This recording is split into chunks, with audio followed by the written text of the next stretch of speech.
오늘 말씀은 채우러 아들을 보내셨습니다 하는 말씀을 나누기를 원합니다. 오늘 본문의 비유는 불의한 농부에 대한 비유를 하고 있습니다. 이 비유의 배경을 보면 바로 그 앞장 마가복음 11장에 있는 내용을 배경으로 하고 있습니다. 예수님은 종려 주일에 이제 나귀를 타고 예루살렘으로 입성하시죠. 들어가서 예수님은 성전에서 성전의 장사치들 그리고 분란하게 하는 채찍을 만들어 가지고 성전을 정결케 하시는 역사를 일으키죠. 그렇게 해서 다 내쫓고, 그리고 이제 예수님은 그 성전을 너희들이 듣지 못했느냐, 바로 내 집은 만민이 기도하는 집이다, 이렇게 예수님이 말씀하시게 돼요. 이 말씀을 들은 바리새인 서기관들이 난리가 나는 거예요. 저 사람 도대체 무슨 권세로 저러는가? 저가 도대체 누구에게 이렇게 하나님의 성전에서 저렇게 할 수 있는가?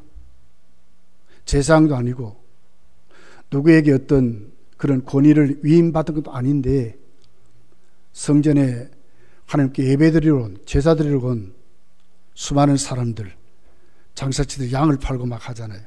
상행위를 금하도록 하면서 예수님은 그 성전을 내 집이라 이렇게 표현해요. 내 집은. 그 성전의 기능이 뭡니까? 기도하는 집이다 하는 거였지. 그 내용이 하나님께 교제하는 곳이라 그 말입니다.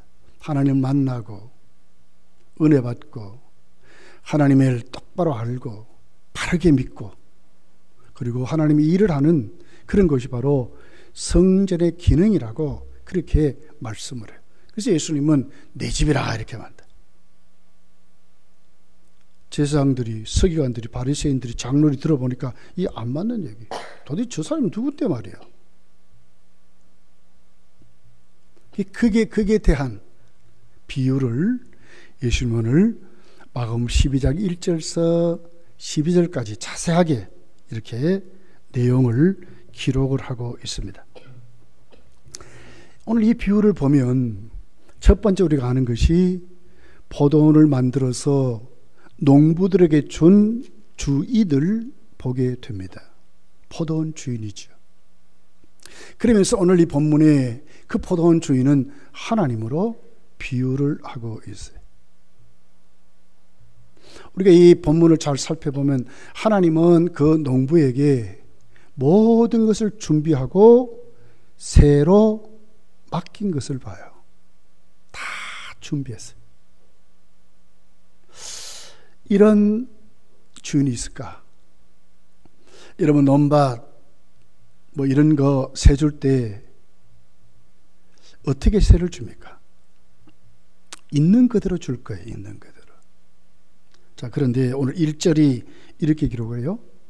예수께서 이 비유로 그들에게 말씀하시되 한 사람이 포도원을 만들어 산 울타리로 두르고, 그러니까 내 것을 탁 이렇게 표시해 줬죠. 그죠? 도적이 들어오지 못하도록, 짐승이 들어오지 못하도록 싹 두르고, 즙 짜는 틀을 만들고, 포도 이렇게 짜는 틀을 만들고, 9번 여기를 보면 즙 짜는 구유 자리를 파고 그랬거든요. 그러니까 저장소입니다. 저장소. 포도도 짜고 그걸 잘 저장할 수 있도록 창고까지 다 만들어 준 거예요. 그리고는 여기 보니까 망대를 지어서 농부들에게 새로 주고 타국이가 아예 간섭도 안 하도록 망대도 만들었대. 관리할 수 있도록. 도적이 오거든지 짐승이 와서 그 포도원을 망가뜨리지 않도록 그러겠다는 거예요. 이 주인은 도대체 어떤 주인입니까? 이 세상에 어떤 인과관계로는 이런 주인은 없어요. 그냥 농사만 지으면 되도록 만들었어요. 하나도 자기가 할 것은 없어. 가서 이제 몸으로 충성만 하면 되는 거예요. 이런 주인을 성경이 뭐라 합니까? 그래서 하나님을 어떻게 우리에게 하나님이 어떤 모습으로 가르쳐주고 있습니까? 창세기 1장부터 하나님의 창조가 있습니다. 맨 마지막 날 사람을 만드셨어요. 그리고는 2장에 가서 보면 안식하시며 그 사람을 에덴 동산 곳에 살게 하시죠. 먹을 것도 풍성하고 누릴 것도 풍성하고 진짜 안식하는 곳이었어요. 행복이 철철 넘치는 곳으로 하나님 다 준비해 놓고 아담을 살도록 하신 거예요. 이것을 성경이 은혜라 말하는 거예요. 여호와 이레라 이렇게 말씀해요. 다 준비하셨어.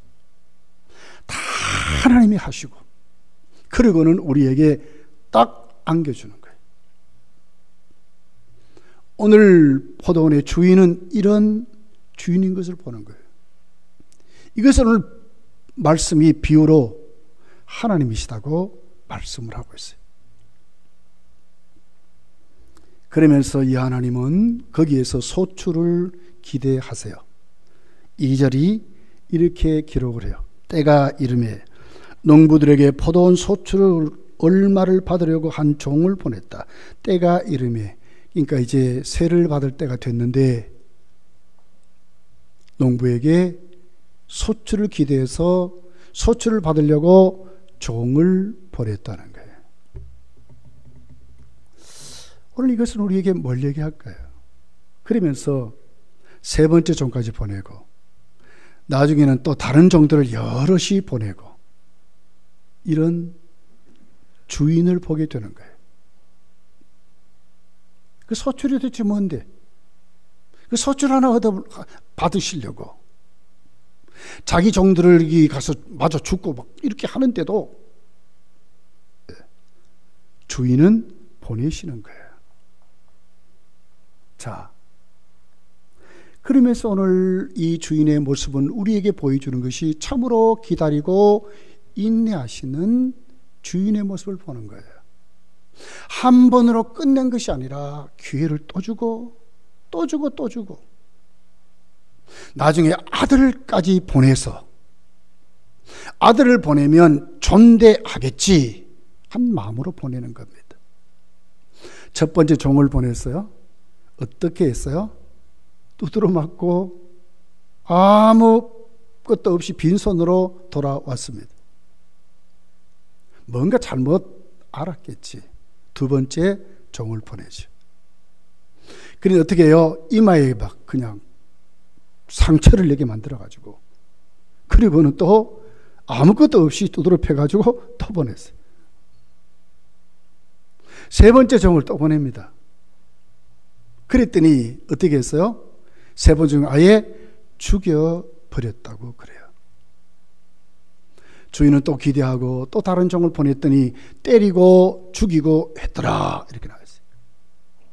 나중에 아들까지 보내는데 아들을 어떻게 표현하죠? 최후로 이렇게 말해요. 사랑하는 아들 이렇게 말하거든요. 주인이 진짜 하나밖에 없는 그 아들, 진짜 좋은, 이제 더 이상 어떻게 할 수 없는 그런 아들까지 이 주인은 보냈다고 이렇게 말씀을 해요. 이것을 우리에게 뭘 얘기할까요? 그 주인은 진짜 인내하시는 주인이었다는 거예요. 그러면서 아들을 존대하리라. 그건 뭐예요? 아들을 보내면 그 아들을 보면서 어떻게 그들의 잘못을 깨닫고 회개하면서 다시 이제 아들을 영접하고 아들로 인해서 참된 주인의 그 은혜를 알 수 있도록 회복될 것이 아닌가 하는 그런 마음으로 이 주인은 보내시는 거예요. 인내하는 주인의 모습을 보는 거예요. 오늘 우리가 섬기는 하나님은 이 같은 하나님이심을 우리에게 말씀을 하고 있는 거예요. 베드로후서 3장 9절에 보면 이렇게 기록해요. 주의 약속은 어떤 이들이 더디다고 생각하는 것 같이 더딘 것이 아니라 오직 주께서는 너희를 대하여 오래 참으사 아무도 멸망하지 아니하고 다 회개하기에 이르기를 원하시느니라. 하나님은 오래 참으시는데 목적이 있어요. 그냥 참으시는 것이 아니고요, 회개해서 멸망받지 않도록 하는 것이 하나님의 뜻으로 이렇게 말하는 거예요. 이 농부가 지금 그런 마음입니다. 6절 본문이 이렇게 기록하죠. 이제 한 사람이 남았으니 이제 더 이상 보낼 종도 없고 사람도 없어요. 곧 그가 사랑하는 아들이라. 곧 그가 사랑하는 아들이라. 최후로 이를 보내며 이르되 내 아들을 존대하리라 하였더니. 존대하리라. 이 강조점이 뭐예요? 아들을 보내면 존대하리라. 구번역을 보면 공경하리라 그 말이거든요. 공경하리. 경배하는, 아들을 영접하는, 아들로 주인의 은혜를 알고 진짜 회개하는 그 주인에게 멸망받지 않도록 하기 위해서 이 주인은 아들까지 보낸다고 말씀을 하고 있습니다.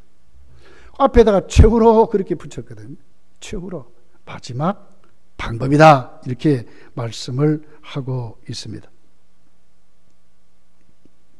우리는 오늘 이 말씀을 보면서 이 성탄의 달 12월을 맞이하면서 우리가 하나님 앞에 어떤 자세로 세워져야 할까? 예수님은 이 땅에 오신 목적이 분명했어요. 거기에 대한 반응이 아버지의 마음입니다. 그 아들을 보내신 아버지. 그 아들이 도대체 어떤 존재인데, 그 소출이 도대체 무엇인데 종들을 죽이기까지 하면서 보내시다가 또 기다리고 또 기다리시면서 마지막 최후로 아들까지 보낸다고 말씀하실까? 하나님은 우리와 다르시다는 거예요. 진짜 인내하시는, 우리가 함부로 판단하고 함부로 결정할 것이 아니라 하나님의 오래 참으심 앞에 우리 모두 다 집중되어야 한다는 것입니다. 자, 7절 8절을 보세요. 왜 아들을 채우라고 말했을까 하는 그 뜻이 여기 있는 거예요. 마지막 방법입니다. 자, 그 농부들이 서로 말하되 이는 상속자니 다 죽이자. 그러면 그 유산이 우리 것이 되리라 하고 이에 잡아 죽여 포도원 밖에 내던느니라. 농부들은 어떻게 대우하죠? 아들을 보내면 존대하리라 했더니 아예 죽여서 아들이 받을 상속을 우리가 가져가자, 이렇게 하는 거예요. 그러니까 쉽게 말하면 우리 방법대로 믿자, 이 말 아닙니까? 주인의 치리에 복종하지 않고, 그렇게 해서 그 당시, 그죠? 팔레스틴의 문화 중에 특별히 노는 땅이든지 주인 없는 땅은 먼저 주장하는 사람이 자기 것이 됐대요. 그러니까 어떻게 합니까? 이 주인이 마지막 아들이잖아요. 상속자입니다. 그럼 이 상속자를 죽여버리면 상속할 데가 없는 거예요. 그러니까 우리 것이 되지 않겠느냐, 이래서 이제 아들까지를 죽이는 것이죠. 자기 방법대로 해석하고 자기 방법대로 믿는 것입니다.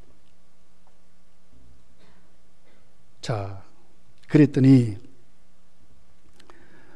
오늘 9절에 보면 포도원 주인이 어떻게 하겠느냐, 와서 그 농부들을 진멸하고 포도원을 다른 사람들에게 주리라. 마지막 그 최후로 보낸 그 아들을 존대치 아니하면 반드시 결과는 하나님이 그냥 넘어가지 않는다는 거예요. 이게 뭡니까? 하나님은 심판하신다 하는 것을 말씀하는 거예요. 인내하시지만 그 인내의 결정이 그들 속에 안 이루어질 때에 하나님은 반드시 심판하신다, 그냥 넘어가지 않는다, 이렇게 말하는 거예요.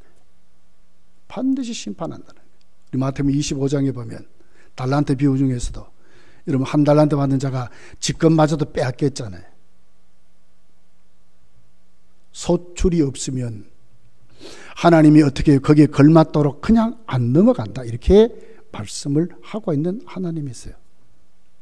자, 그렇다면 우리 두 번째로 농부를 한번 살펴봤으면 좋겠어요. 농부는 어떤 위치에 있지요? 관리자지요. 청직이지요. 관리자요 청직인 농부가 관리자요 청직의 위치를 어겼을 때 하나님 반드시 심판하신다고 말씀하는 거예요. 자, 보십시오. 오늘 이 농부의 모습은 정말 이기적입니다. 아들을 죽이면 자기 것이 되는 줄 잘못 믿은 거예요. 처음에는 주인이 다 마련해주고 세를 줄 때는 은혜를 생각했겠죠. 되게 변질이 된 것입니다. 여러분, 출애굽을 했던 이스라엘 백성들이 모세가 시내산에 십계명을 받으러 가죠. 그럴 때 우상을 만듭니다. 우상을 만들었던 이유가 뭐였어요? 우리를 위하여 이랬거든요. 우리를 위하여. 우리를 위하여. 하나님이 아닌 자신들을 위해서 해보자는 거예요. 아브라함이 큰 실수를 범하지요. 우리가 해보자 그러잖아요. 그래서 이스마엘을 얻잖아요. 13년 동안 하나님이 진노하셔서 오지 않았어요. 오늘 이 농부는 이런 자입니다.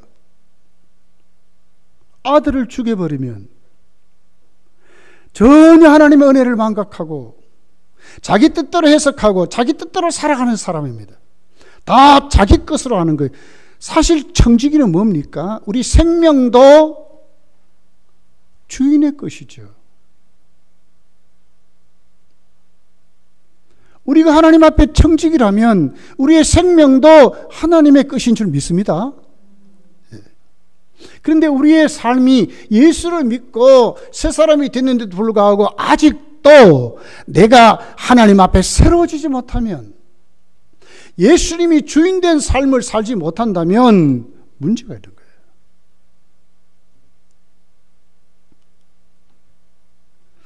자, 7절이죠. 그 농부들이 서로 말하되기는 상속자니, 상속자를 어떻게 한다고요? 죽여야 자기들이 상속자가 된대. 자기 멋대로 해석하는 거예요, 지금. 그래서 잡아 죽였습니다. 그리고 포도원 밖으로 던져버렸다고 이렇게 기록을 해요. 하나님은 반드시 이들을 심판하시는 것을 보게 돼요. 자, 아들이 누굽니까? 하나님이 최후로 마련한 농부들에게 보내시는 존대함을 받는 자이죠. 이것을 성경은 예수 그리스도로 말씀하는 거예요.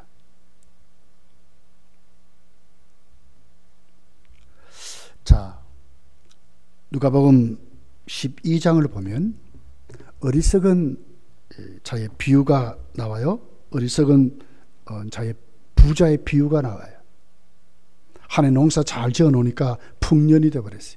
그랬더니 야, 이거 그냥 하지 말고 창고 만들고 이렇게 해서 막 저축해 놓고 내가 편안히 몇 년을 놀러 쉬고 먹자 그러거든요.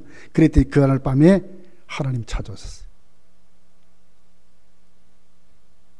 20절에 보면 오늘 밤에 내 영혼을 도로 찾으리니 그러면 네 준비한 것이 누구의 것이 되겠느냐 하셨으니, 그 누구의 것이 되겠느냐고 하나님이 질문하는 것을 보는 거예요.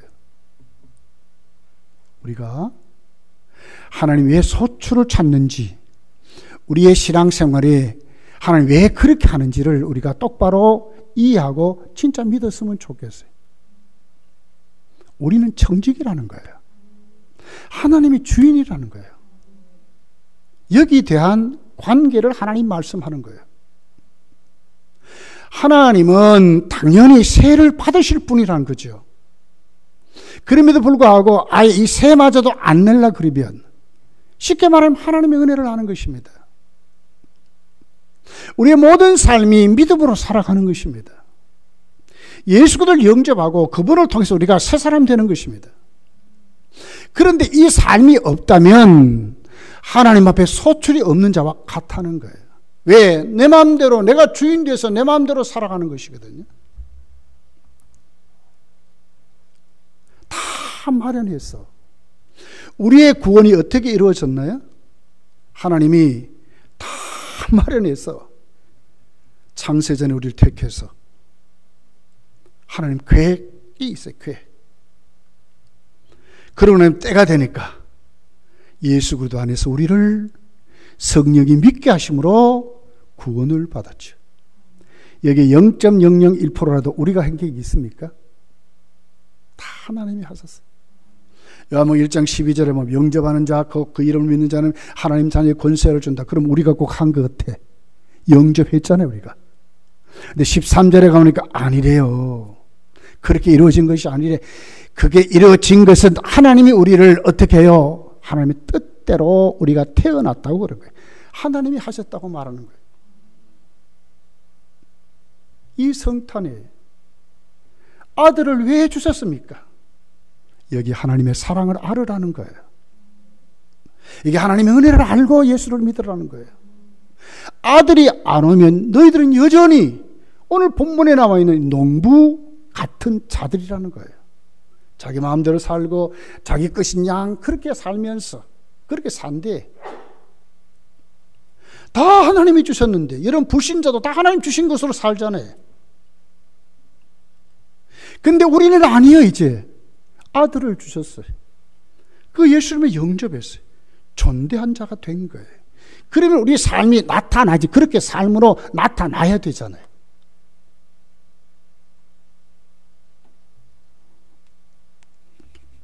자, 로마서 14장 6절부터 9절까지 있는 말씀이래요. 자막이 있죠. 같이 한번 교독해 보겠습니다. 제가 한 절 읽고 한 절씩 읽어보겠습니다.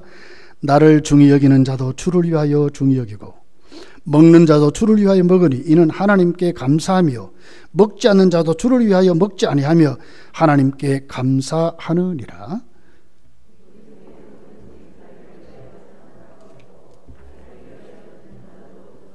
우리가 살아도 주를 위하여 살고 죽어도 주를 위하여 죽나니 그러므로 사나 죽으나 우리가 주의 것이로다.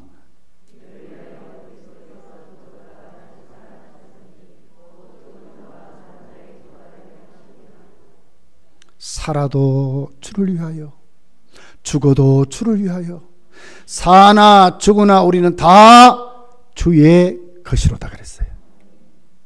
하나님 이렇게 만드시는 거예요. 이게 소출입니다. 하나님은 우리의 아버지시죠. 주인이시죠. 우리는 그분 앞에 누구예요? 농부인 것입니다. 청직이요 관리자인 것입니다. 나를 관리하고 내 삶을 관리하고 내가 오늘도 처한 모든 나에게 주어진 그 삶을 관리하는 자이지요. 그러면서도 우리는 어떻게 돼요? 아들 되는 예수 그리스도를 존귀하게 하는 자라고 말씀하는 것입니다. 이것이 성탄입니다. 왜 오셨는가?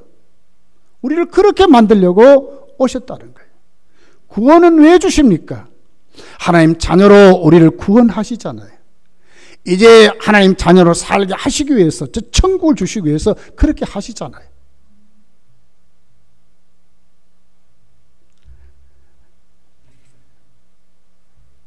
오늘 그 아들을 오늘 본문이 뭐라 그러죠? 사랑하는 아들이라 이렇게 말했어요. 마태복음 3장 17절에 보면 예수님이 세례요한에게 세례를 받고 올라올 때도 성부 하나님이 하늘에서 음성으로 이는 내 사랑하는 자를 기뻐하는 자라고 말을 했어요. 변화산에 예수님 올라가셔서 변화하실 때도 하늘의 음성이 나타났어요. 똑같이 말씀해요. 이는 내 사랑하는 자요 기뻐하는 자이니 너희들은 이 예수 그리스도의 말씀을 들으라고 그렇게 말씀을 하고 있는 것을 봐요. 예수님 누구예요? 최후로 하나님 우리에게 주신 하나님이 사랑하는 아들입니다. 더 이상 없습니다.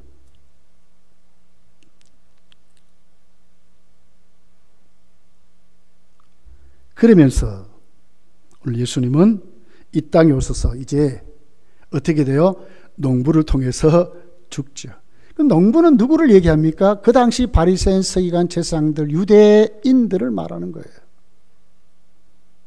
예수님은 십자가 위에서 죽으시죠. 다시 말하면 예수님이 이렇게 희생되어야 자신들이 살아나는 것으로 아는 거예요. 자기 것이 되는 줄 아는 거예요. 잘못하면 우리가 예수를 믿으면서 예수를 영접하고 예수의 사랑이 되고 예수의 이름으로 우리가 믿고 살아간다고 하지만 잘못하면 내 방법대로 내 생각대로 우리에게 주어진 우리 현실대로 내가 더 의지하는 건 물질이요 내가 더 의지하는 권력이요 내가 더 의지하는 내 방법을 더 의지한다면 이제는 돌아와야 된다는 거예요. 왜요? 하나님 우리 주인이요 아들을 통해서 살아가도록 하신 거예요.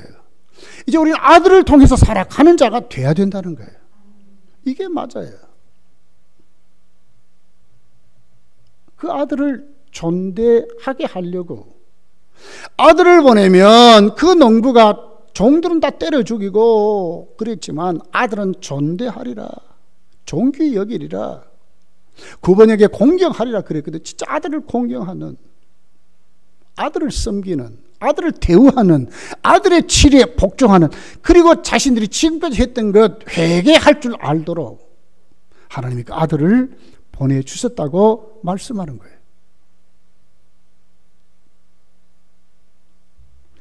자, 그러면서 예수님은 그 농부의 비유 중에 아주 중요한 말씀을 해요. 자, 우리 10절 11절에 있는 말씀이라요. 너희가 성경을 건축자들이 버린 돌이 모퉁이의 머릿돌이 되었나니 이것은 주로 말미암아 아마 된 것이요 우리 눈에 놀랍도다 함을 읽어보지 못하였느냐 하시니라. 건축자들이 버린 돌이래. 아들을 비유하면서 그 농부가 아들을 죽였잖아요. 포도밭에 버렸잖아요. 이 행위를 오늘 예수님은 건축자들이 버린 돌이라고 말하는 거예요. 다시 말하면 메시아를 기다렸던 그들이 진짜 메시아가 왔는데도 불구하고 메시아인 줄은 모르고 어떻게 했습니까? 그 예수 그리스도를 조롱하고 비방하고 누명을 뒤집어 씌우고 결국은 어디에 십자가에 죽여버렸다는 거예요. 그러니까 건축자들은 유대인들입니다. 바리새인과 서기관과 장로들입니다. 주의 종들, 하나님의 종들은 전부 선지자요 이런 분들이죠. 근데 아들은 이제 마지막 그들이 살아날 수 있는 방법, 아들을 마저 이제 영접하지 않는다면 그들은 하나님 앞에 진짜로 멸망을 받을 거예요. 마태복음 25장에 슬퍼 울며 내 침을 당한다 그랬거든요. 쫓겨난다고 그렇게 말했어요. 자, 이 비유를 시편 118편 22절, 23절, 24절을 예수님이 인용한 것입니다. 그럼 그 시편은 무슨 말씀이 기록되어 있을까? 여기 보니까 이렇게 기록해요. 건축자가 버린 돌이 집 모퉁이의 머릿돌이 되었나니 이는 여호와께서 행하신 것이요 우리 눈에 기이한 바로다. 뭐 이렇게 한 것이면 여호와께서 행했대. 아들을 십자가에 못 박아 죽게 되는 것은 하나님의 계획 가운데 하나님이 행한 것이라는 거예요. 그런데 건축자들이 그걸 몰라 지금. 가룟유다는 왜 예수님을 십자가에 못 박는데 앞장서서 예수님을 십자가에 못 박도록 내어주는 앞장선자가 됩니까? 몰라 그렇거든요. 왜 모릅니까? 예. 하나님이 우리 주인됨을, 우리는 하나님 앞에 청직임을, 그 관계의 중심 중보자는 예수 그리스도가 계심을 모르니까 그런 거예요.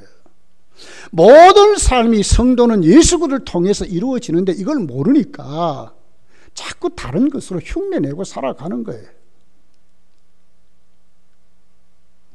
시편 118편 24절에 거기에 분명히 기록을 해요. 이날은 여호와께서 정하신 것이라 이날에 우리가 즐거워하고 기뻐하리로다. 이것은 예수 그리스도의 부활을 말하거든요. 건축자들이 버렸습니다. 그 버린 돌이 어떻게 모퉁이 돌이 됐대. 모퉁이 돌은 뭔가 주춧돌을 말하거든요. 집을 지을 때 맨 밑에다가 이제 중심을 잡는 돌이 주춧돌 아닙니까? 이 죽음을 말하는 것입니다. 하나님은 이 같은 그들을 통해서 하나님 어떻게 바꾸셨나요? 이제 진짜 새로운 집을 짓도록 이제 주춧돌로 만들어서, 그리고는 다시 이제 부활을 하나님이 주심으로 기뻐하고 새로운 날이 시작될 것을 말씀하는 거예요.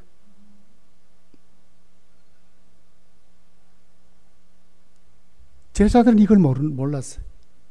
그랬더니 제자들이 예수님을 따라다니며 제자이지만 어떻게 수도 없이 당신 누굽니까? 선생님이라 그랬다 하기도 하고, 주님이라 그랬다 하기도 하고, 또 하나님 은혜가 있으면 얼마나 귀중한 고백을 해요.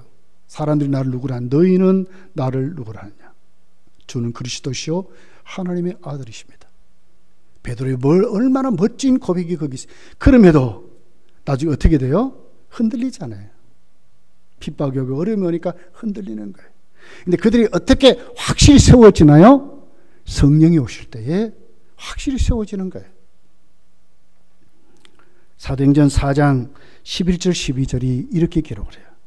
이 예수는 너희 건축자들이 버린 돌로서 짐 모퉁이의 머릿돌이 되었느니라. 확실히 알았어요. 자, 버린 돌이 누구라고요? 예수 그리스도래. 그리고는 짐 모퉁이 돌이 됐는데 이것을 뭘 얘기하느냐? 4장 12절에 보니까 다른 이로서는 구원을 받을 수 없나니 천하 사람 중에 구원을 받을 만한 다른 이름을 우리에게 주신 일이 없음이니라 하였더라. 소출이 뭡니까? 예수 그리스도만이 우리의 구원이시오. 다른 이로서는 구원을 받을 수 없다고 확실히 믿는 겁니다. 이게 소출이에요. 다른 방법은 없습니다. 하나님과 우리 사이의 중간에는 예수 그리스도밖에 없습니다. 믿음으로 사는 것입니다.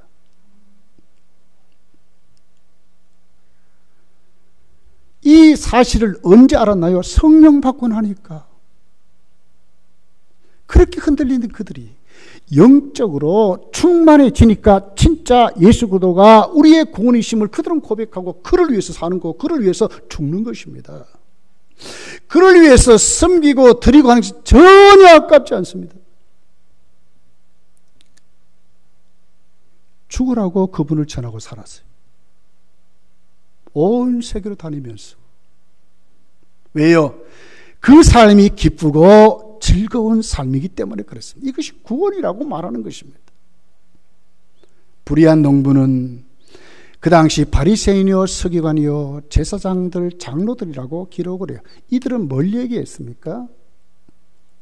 건축자들로 버린 돌, 예수 그리스도를 십자가에 못 박아 죽이는, 진짜 하나님을 죽이는 것이죠. 그런데 그 죄가 얼마나 무서운 줄 모르는 거예요.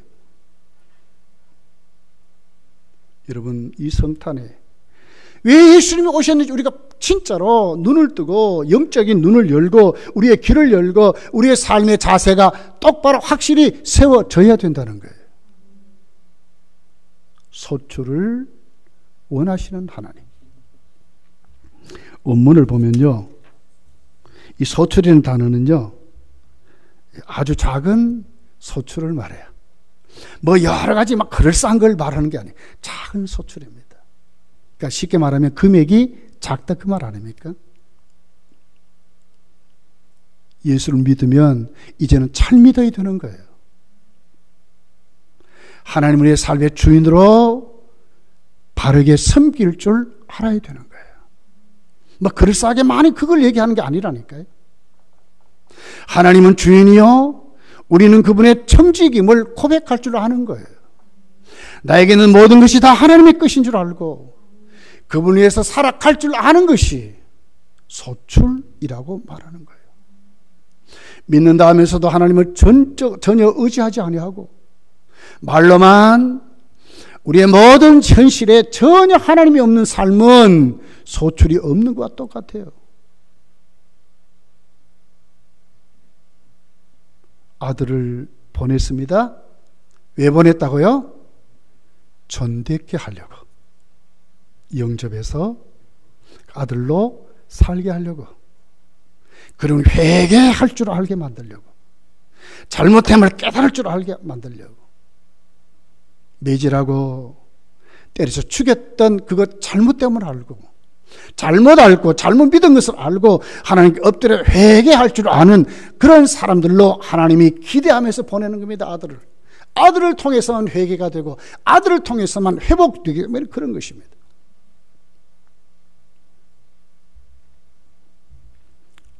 하나님은 우리의 주인이세요. 이 성탄에 여러분 가슴을 열고 주인된 하나님 앞에 예수 그리스도를 잘 믿는, 그리고 그분을 위해서 살아갈 줄 아는, 내 모든 것이 다 하나님의 것임을 인정하고 정말 감사하고 그 은혜 앞에 바짝 녹아지는, 그러면 내 힘으로 안 되니 성령 충만 받아서 사도들같이 다 말씀에 든든히 세울 줄 아는 믿음이 자꾸 성장해 갈 줄 아는 믿음으로 세워지는 것이 소출이라고 하는 것입니다. 당장 내일부터 여러분 새벽기도 나오시기 바랍니다. 이게 소출이라요. 그전에 못 나왔지만 이제 나오는 거예요. 그리고 함께 기도하는 거예요. 왜 기도합니까? 우리 성례주의를 바르게 지키려고, 회개하고 우리를 더 깨끗하고 새롭게 되려고, 이런 것이 소출입니다. 하나하나 작은 것 이제부터 바르게 실천할 줄 아는, 주를 위해서 살아갈 줄 아는 것이 소출이라고 말하는 거예요. 하나님은 다 준비해 놓고 우리에게 주셨어요. 그리고 한없이 인내하셨어요. 그리고는 얼마나 사랑이 풍성한지 아들까지 우리에게 주셨습니다. 그 아들은 십자가 위에서 우리를 위해서 죽어 주셨습니다. 그리고는 부활하셔서 이제는 우리를 하나님 나라의 멤버로 삼아서 마음껏 세계적으로 하나님 복음을 전할 수 있도록 그렇게 만드셨어요. 여기에 우리가 바짝 눈을 뜨고 성탄의 달에 정말 주님을 사랑하고 주님을 축하하고 다시 오실 주님을 진짜 기대하면서 여러분 신앙이 더 한 단계 더 성숙하는 그런 신앙으로 세워지시기를 예수님 축복합니다. 기도하겠습니다. 말씀을